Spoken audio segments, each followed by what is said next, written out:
Hey everyone, welcome back to my channel.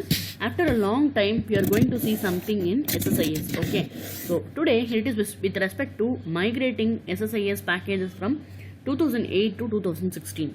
Okay, I'll just be explaining the scenarios in which I have the scenarios that I have encountered in doing the migration in real-time projects. Okay, so what are the benefits basically when we are migrating our SSIS packages from 2008 to 2016? What are the benefits you can expect? Okay, when you assume you have a data flow task which is moving records from source to destination, and you are doing various transformation activities.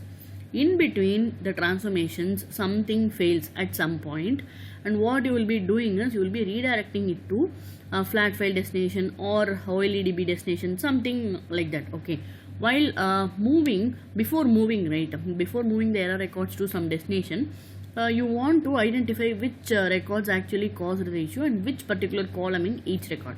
So for doing that, you have to if you are using 2008, right, you will have to manually use lineage ID property of each column and do analysis. Okay, but with respect to 2008, right, 2016, it lets you capture the column name itself. Okay, instead of analyzing everything based on lineage ID by yourself, it is letting you access the column name itself, so which makes the entire job simpler. Otherwise, what you have to do is you have to use the lineage ID and a script component to determine which column of the row caused the issue. That is number one that I have encountered. Second is auto decide buffer size. Okay, so when we have a data flow task which is moving huge number of records, it's going to SSIS is going to buffer the records in some place while doing some lookup transformation or doing some blocking transformation, right? It is going to use default buffer location, and if that buffer location is too small to hold records, right, it's going to affect the performance of the package. Okay, so but in 2016 we have a property of data flow task called auto decide buffer size. It basically decides what will be the optimal buffer size for the data which is provided in hand. Okay, so that is also a useful property that I have used. Other than that, connection managers, when you are migrating, right, it is not going to affect any of the connection managers that are present in your package. It is going to automatically upgrade the providers. Okay, and designer level improvements. In 2008, if you have had complex packages and all, you have been doing various enhancements, right, and you suddenly you want to revert something, but you can't do that because we don't have undo or redo capability in 2008, but in 2016 that is provided, which is a very good welcoming effort by Microsoft. Okay, other than that, hanging issue of script tasks handled. When you have so much script task, right, sometimes when you're improperly handling it, closing, opening, closing, or you keep on doing that thing, right, the script task hangs and you'll never be able to get back what is written in the script task. Okay, if it is a huge script task, you will lose all the code in that. Okay, but in 2016 I never encountered a script task hanging, so that is also a welcoming change. Alright, the Visual Studio, in which SSDT, right, in which you will be developing the package, it lets us develop package for any different kinds of SQL Server versions. For example, 2014, 15, 16, 17 and all. In any of these versions, if you want to create the package, and you can do that. It supports multiple SQL Server versions. Okay, I'll be showing you that shortly, but just jotting down the points now. Alright, so apart from this, these are the main benefits that I have seen in the real-time projects. But if you want to look at the all the available benefits, right, please go through this particular link which I will be giving in the video also. Okay, alright, so what are the things to take care while migrating, right? You will have to know the folder names. Okay, each SQL Server version has its own naming convention. If you are installing 2000 SQL Server 2000, you will have a folder called 80 under Microsoft SQL Server in program files. For example,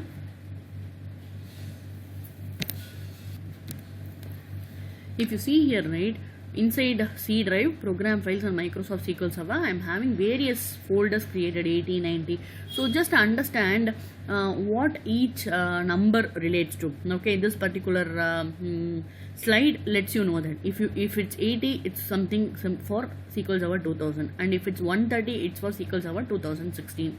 Okay, the right hand side, whatever you're seeing, right, these are all build numbers. These are very important when you are installing a SQL Server version.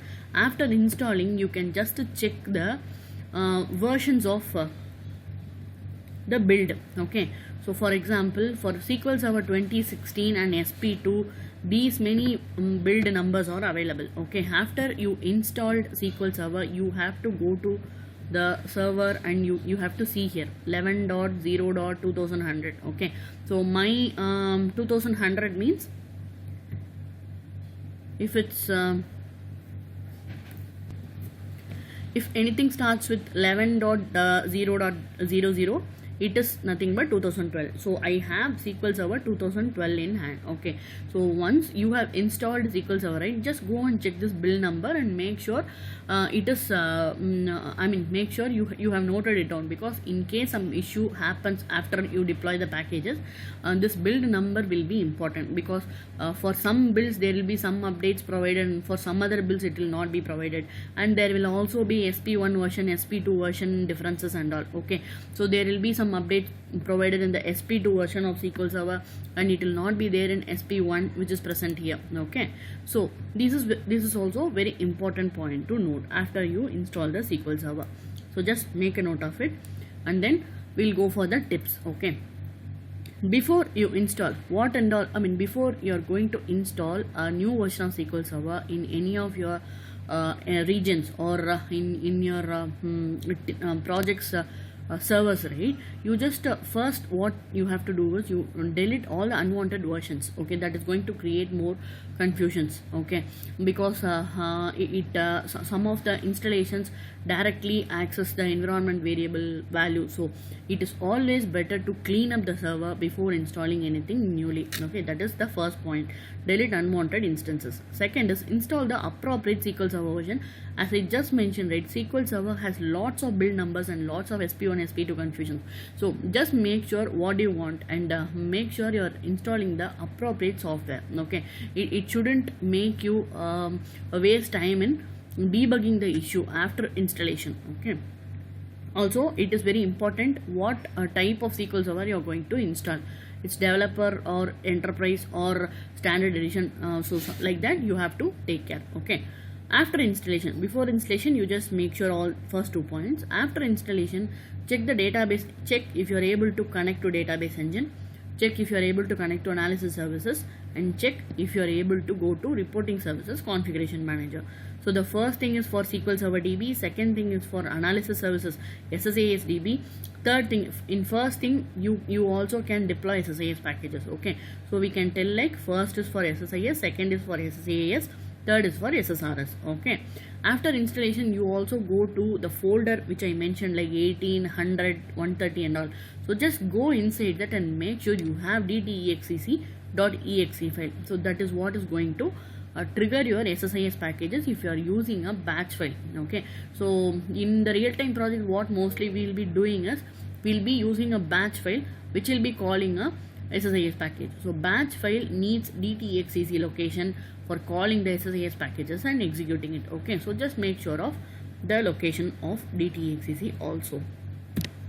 Alright, so second thing, other software components. Often you will need apart from the SQL Server stuff, right, you will need to do so much more for the migration. You will have to create folder structures and create related permissions. For example, for SQL Server 2008, if you are deploying it in a particular server in particular folder structure, you just have to replicate the same thing in the higher version of SQL Server. While creating such folders, you have to make sure the appropriate permissions that were present in 2008 is also present in 2016 server. Okay, failing to do with which you will not be able to access or you will not be able to execute the packages. Alright, apart from folder structures, if you want any other backend DB, for example Oracle. Just make sure which version of Oracle you want, either 12c or 11g. After installing the same, you will have to verify the SQL.NET and .ora files, which will be having the server details and connection details, okay, without which your Oracle server might not work sometimes, okay. So this is also important. Apart from this, if you are using a scheduler to trigger, to run your SSIS packages, then make sure in the new server also you are creating the scheduler client, you are installing the scheduler clients and creating the job scripts for automatically triggering your packages. Alright, so when coming to the SSIS packages itself, so what and all we have to do for migration? Literally nothing. Most of the times we don't have to do much work, okay. Just copy the lower version of SSIS package and paste it to the higher version project, so it will automatically start converting. If it's not converting, it's just a matter of 2 or 3 clicks, you will be done upgrading, okay. So I'll show you how to quickly migrate a lower version package today. I have Visual Studio 2017 open, okay. It has package.dtsx and SSM, another package also, okay. So what this package belongs to 2017 SQL Server 2017. It was developed in the latest version. This is an older version SSIS package. So I just copied and pasted it to the solution. So in order to migrate, what I have to do is right click and I'll say upgrade existing packages. So it will open package upgrade wizard, okay. Just say next. So it will just list the older version packages only. We had 2 packages in the solution, but it's not listing package.dtsx because that is a latest version. This is alone a different version, so it is pointing to that. And once you say next, it's going to ask you certain management options, okay.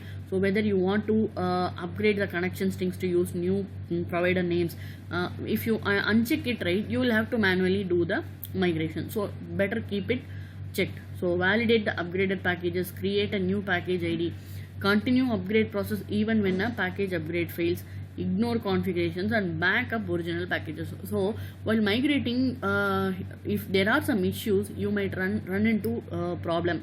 So for that, it is automatically going to back up your old packages into some place which is mentioned here, okay. In the next screen, right, it will be telling where it is going to back up your existing packages, okay. Once I say finish, it's going to finish the migration. If there is some issue, it will be listing you the same, okay. If there are issues in migration, it is going to list it like this, okay. So you will have to look into the package and appropriately take action. So it is that easy to migrate the SSIS package, okay. Alright, so the first point is using migration wizard. Second is it lets us choose appropriate target SQL Server version. So when you go back to Visual Studio, right, if you see here, this particular solution is targeting SQL Server 2017, but my aim is to migrate it to 2016. So what I can do is I can just right click, I can go to properties. Inside properties, right, you will be seeing target server version under configuration properties and general. So here if you open this, right, it lets you target your package for 14, 16, 17 and 19. So these are the supported SQL Server versions, and in our case, if we are going to migrate to 2016, just choose this and say apply and OK. So this is a very important point if you have to do the migration. Otherwise, after deploying, you will be facing issues like it needs some upgradation, something like that it will be telling, okay. So you have to choose the appropriate SQL Server target version. Apart from these 2 points, if you have script task in your package, right, it's mandatory for you to open the script task after migration and have it built without any issues, okay. Because if you are using some external or third-party DLLs in your script task, there is a chance for you to see issues while you're upgrading or migrating, okay. So it's always better to open the script task and do a build and save it, okay. So without doing that, if you're deploying the package, then you will see some error after, warning after you execute the package in deployed server, right. You will be seeing something like my script task requires migration. So this is what warning message you will be seeing after executing the package in higher environment server. Okay. Alright, so apart from that, just make sure you are changing the paths and server names of the batch files and configuration files. Config files, in sense, if you are using details config file for your package to pick up the variable values, right? In that place, if you are using some server name or paths of the DTXAC and all, you will have to make sure you are changing those. Okay. And final touch. Alright, so when you're doing migration, you will run into lots of infrastructure based issues. So what I have seen in real-time project is when you're installing everything by yourself in a lower region where you have access, right, just make a note of every issue you're encountering. So that is going to save lots of your time when you're going to do the same thing in higher region where you don't have access to. Okay, so first thing is maintain step-by-step instruction document. So it will help you to deploy your packages in various regions without any issues. For example, in development, quality assurance, production, or disaster recovery, right? So in all these regions, you will have to you need not face the same issues if you have a proper document in place. All right. And third thing is, if you have packages which are very particular to regions, right, apart from the server name, you shouldn't have any change with respect to regions. Okay, so it's like if you're migrating from development to QA, you just have to change the server name in the config file, nothing else you have to touch. So the packages have to be independent of regions as much as possible. Okay, all right. So apart from this, with just one point with respect to SSRS. Okay, so when you have SSRS reports migrated, right, it is all obviously going to be residing in a different report server URL than the earlier version. So and that report server URL will be pointed by various applications like web applications and ASP.NET or Java, anything like that, right? So you'll have to remember to change the report server URL in the dependent applications. Okay, so you're not ending up clients reporting it back that they are not able to access it. Okay, so that is all with respect to migration, and I'm sure I'll be posting more videos in the same line, right? If at all time permits, I'll do that. And if you have any questions with respect to migration specifically, I welcome you to post it in the comment section. I'll be able to help you as much as possible. Okay, if you haven't subscribed to my channel, I request you to do that at least today, so that is going to boost my confidence and to post more videos like this. Okay, thanks for watching. Keep supporting.